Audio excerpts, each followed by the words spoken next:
जब अल्लाह ने एक गुनाहगार को रातों रात बदल दिया। एक ऐसी सच्ची इस्लामिक कहानी जो दिल हिला दे।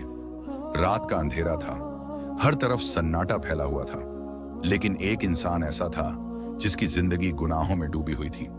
उसका नाम था फारिस। लोग उसे देखकर रास्ता बदल लेते थे। झूठ, गुस्सा, हराम कमाई, नमाज से दूरी। उसकी जिंदगी में ऐसा कोई गुनाह नहीं था जो उसने न किया हो, लेकिन उसे क्या पता था कि उसी रात अल्लाह उसकी जिंदगी बदलने वाला है। एक डरावना सपना। उस रात फारिस देर तक जागता रहा, दोस्तों के साथ हंसी मजाक, गाने, दुनियादारी। फिर थक कर सो गया, लेकिन जैसे ही उसकी आंख लगी, उसने एक ऐसा सपना देखा जिसने उसके रोंगटे खड़े कर दिए। उसने देखा कि वह एक अंधेरी जगह में खड़ा है, चारों तरफ आग ही आग है, लोग चीख रहे हैं, कोई मदद के लिए पुकार रहा है। तभी दो फरिश्ते उसके पास आए। उनकी आंखों में सख्ती थी। उन्होंने कहा, फारिस, आज तेरे गुनाहों का हिसाब होगा। फारिस कांपने लगा। उसने भागने की कोशिश की, लेकिन उसके पैर जम चुके थे। फिर अचानक उसके सामने उसकी पूरी जिंदगी दिखने लगी।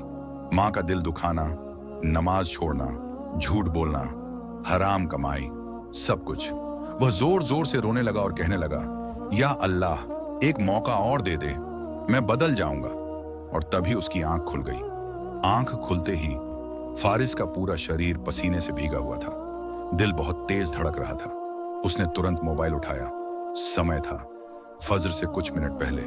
पता नहीं क्यों, लेकिन उस दिन उसके दिल में पहली बार नमाज पढ़ने की चाहत हुई।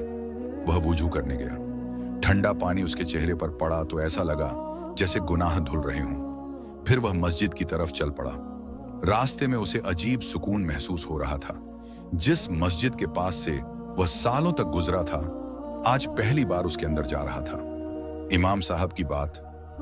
नमाज खत्म हुई। इमाम साहब ने एक बात कही जिसने फारिस का दिल तोड़ दिया। उन्होंने कहा, अल्लाह उस बंदे से सबसे ज्यादा खुश होता है जो गुनाहों से तौबा करके वापस लौट आता है। यह सुनते ही फारिस रो पड़ा।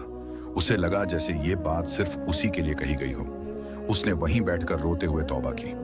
लेकिन असली परीक्षा अभी बाकी थी। तौबा करना आसान था, लेकिन खुद को बदलना मुश्किल।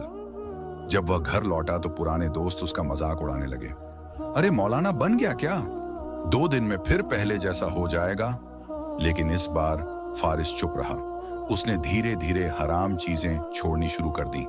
नमाज की पाबंदी शुरू की। माँ के कदमों में बैठने लगा। गरीबों की मदद करने लगा। और सबसे बड़ी बात, अब वह रातों को छुप छुप कर अल्लाह से रोकर दुआ करता था। फिर एक दिन कुछ महीनों बाद मोहल्ले में एक हादसा हुआ। एक गरीब आदमी की बेटी बहुत बीमार थी। इलाज के लिए पैसे नहीं थे। लोग बातें कर रहे थे, लेकिन मदद कोई नहीं कर रहा था। तभी फारिस आगे आया। उसने अपनी जमा पूंजी उस आदमी को दे दी। लोग हैरान रह गए। यही फारिस जो कभी गुनाहों में डूबा था, आज लोगों की मदद कर रहा था।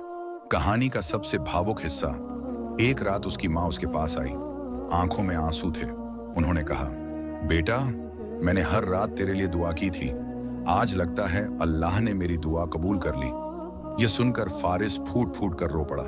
उसने माँ के हाथ चूम लिए और कहा, अम्मी, अगर आपकी दुआ ना होती तो मैं कभी नहीं बदलता। सीख क्या मिलती है? कोई इंसान कितना भी गुनाहगार क्यों ना हो, अल्लाह की रहमत उससे बड़ी है। तौबा का दरवाजा मौत आने तक खुला है। माँ बाप की दुआ इंसान की जिंदगी बदल सकती है।